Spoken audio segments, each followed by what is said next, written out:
জানতে চাইছি যে কি কি শর্ত আরোপ করা হয়েছে। ল্যান্ডেড কোর্ট আজকে জ্যোতিপ্রিয়া মল্লিককে বেল দিয়েছেন উইথ সার্টেন কন্ডিশনস, যেখানে তিনি বলেছেন তার পাসপোর্টটা জমা দিতে হবে 1 নম্বর।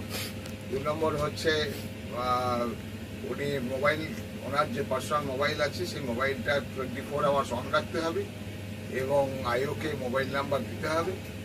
আর একটা কন্ডিশন দিয়েছেন যে উনি কোনো মিডিয়ার কাছে কোনো রকমভাবে কোনো কথা বলবেন না। আর একটা অর্ডার দিয়েছেন যে ওনাকে সবসময় অ্যাভেলেবেল থাকতে হবে যেখানেই থাকুক, এবং আইওর সঙ্গে যদি দরকার মনে করে আইওর সঙ্গে দেখা করতে হবে। আর একটা কন্ডিশন আছে যে কোনো রকমভাবে ট্যাম্পারিং করতে পারবে না, যা ক্যাজুয়াল অ্যাকচুয়ালি যে সমস্ত কন্ডিশনগুলো হয় সেই সমস্ত কন্ডিশনগুলো কোর্ট ইম্পোজ করেছে। আচ্ছা, এই যে 50 লক্ষ টাকা, এতটা টাকা কেন? 50 লক্ষ টাকাটা একটা পার্সোনাল বন্ড, এটা কিন্তু রেজিস্টার্ড বন্ড। রেজিস্টার্ড বন্ড হচ্ছে 50,000 টাকা। 50 লক্ষ টাকা আমি মুচলেখা দিতে বাধ্য, এটা হচ্ছে 50 কেন 50 কোটি দিতে বাধ্য। তাতেও কিছু অসুবিধা ছিল না, যদি সেই ইনসলভেন্ট পার্টি থাকে তাহলে দেওয়া যায়।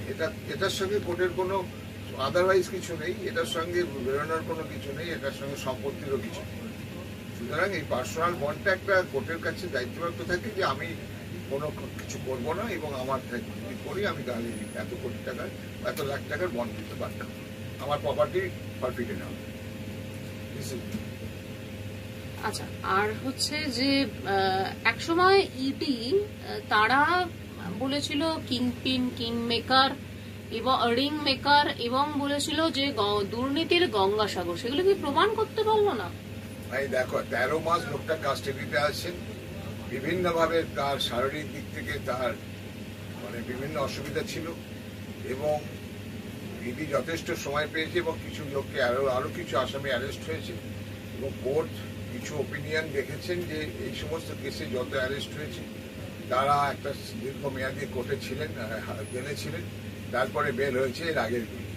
এবার কোর্ট এখানে বেল দিতে গিয়ে এই যে এতদিন ধরে 13 মাসের উপরে কাস্টাডি আছে সেটাকে কোর্ট দেখেছে এবং কনসিডার করেছেন অন দিস সাসপেক্ট যে এখনো অ্যারেস্ট হচ্ছে, সেই কারণে এই কেসের ট্রায়াল কবে শেষ হবে সেটা বলতে পারছেন না। সুতরাং মানুষকে তো দীর্ঘদিন ধরে বিনা বিচারে আটকে রাখা যায় না, সেই কারণে কোর্ট সমস্ত যুক্তি দেখে বেলটা দিয়েছে। আর জেল মুক্তি কি তাহলে হবে? নিশ্চয়ই হবে, ওনার তো একটাই মামলা ছিল, ওনার একটাই ম্যাটার, উনি এই কেসটাতেই আছে, আর কোনো কেস ওনার নেই। সুতরাং আশা করি উনি বেরিয়ে যাবেন। Thank you. আমি একটা প্রশ্ন করব।